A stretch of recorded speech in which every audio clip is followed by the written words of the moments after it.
নমস্কার।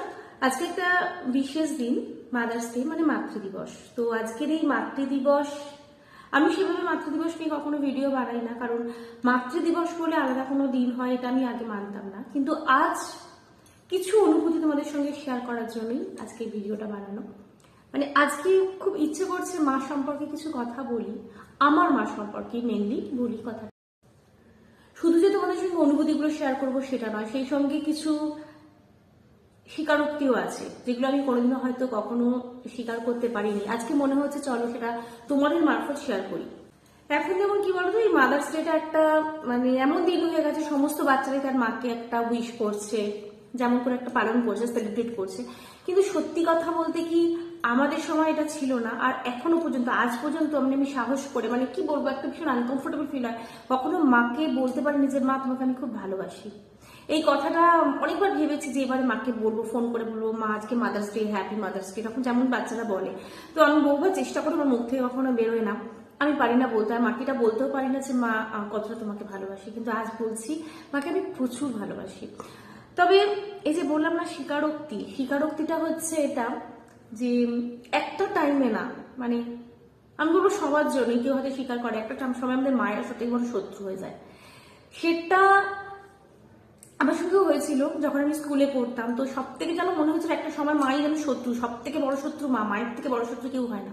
তার কারণটা কি ছিল, মা এলেই আগে মানে এটা করিস না, ওটা করিস না, পড়াশোনা এটা করছিস না, ওটা করছিস না কেন, এই সকালবেলা দেরি করে ঘুম থেকে উঠবি, মানে সমস্ত কিছুতেই মায়ের শাসনটা থাকে সব থেকে বেশি। তো তখন ইচ্ছে মতো কিছু আমরা করতে পারি না, মেনলি মায়ের জন্য। বাবারা কিন্তু অতটা করে না, কিন্তু মায়ের জন্যই মেনলি করা হয় না। তো তাই জন্য তখন সব থেকে বড় শত্রু হয়ে যায় মা। আমি দেখেছি স্কুল থেকে এলেই মা মানে ফার্স্টে আমি কোনোভাবে হাত পা ধুতে যেতাম, মা তখন আগে ব্যাগটা খুলে আগে দিত কেউ কিছু দিয়েছে কিনা। আর এরকম কখনো কখনো হয়েছে কেউ হয়তো লাভ লেটার দিয়েছে, ছোটবেলা যেটা হয়, তো সেটা পেয়ে গিয়ে দুমদারাক্কা। তো তাই জন্য তখন মনে হতো যে মায়ের থেকে বড় শত্রু পৃথিবীতে কেউ নেই, তখন এটাই মনে হতো। কিন্তু আমরা যখন এসে বুঝি একটা নির্দিষ্ট সময়, এখন এই এজে গিয়ে বুঝতে পারছি যে সত্যি কথা দিন শেষে মায়ের থেকে বেশি খোঁজা নেওয়ার মতন কেউ নেই। এখন এরকম হয় সত্যি কথা যে মা প্রত্যেক দিন একবার করে হলেও কিন্তু খোঁজ নেবে, কেউ নিক আর না নিক।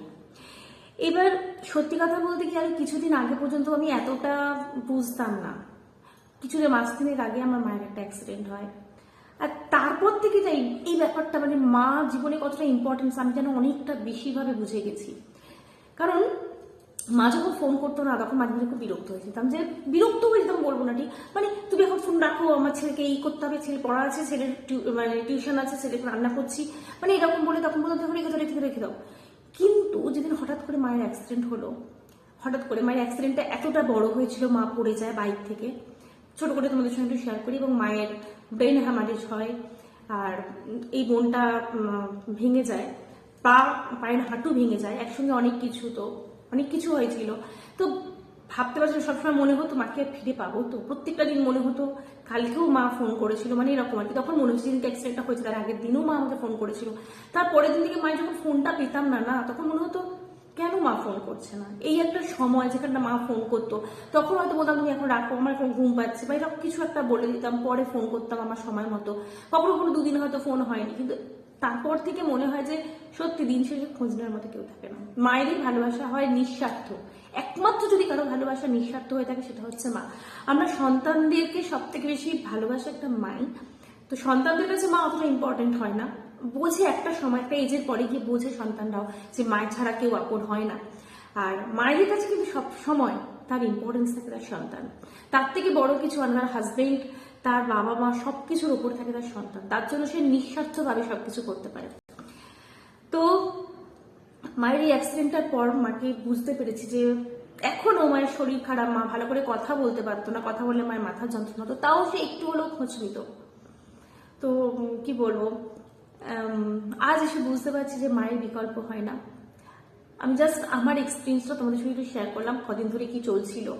এখন মা যখন সুস্থ, আজকেও মায়ের সঙ্গে ফোনে কথা বললাম, আজকে আমি একটু ভাবলাম সাহস করে মাকে বলি যে মা হ্যাপি মাদার্স ডে। কিন্তু বিশ্বাস করো পারলাম না। তবে মানে কি বলবো, এমনি বলি হ্যাঁ, আমি মাকে আমার প্রচুর ভালোবাসি। মানে যতই বাবা হোক, বাবার সব থেকে প্রিয় হয়, বাবার সন্তান সব থেকে প্রিয় হয়, কিন্তু সব থেকে আপন হয় মা। মায়েরা তোমায় যদি তুমি বকে দাও, মাকে মুখ করে দাও, মা একটা নির্দিষ্ট সময় যখন বকাবকি করে সেটাও কিন্তু আমাদের ভালোর জন্যই করে।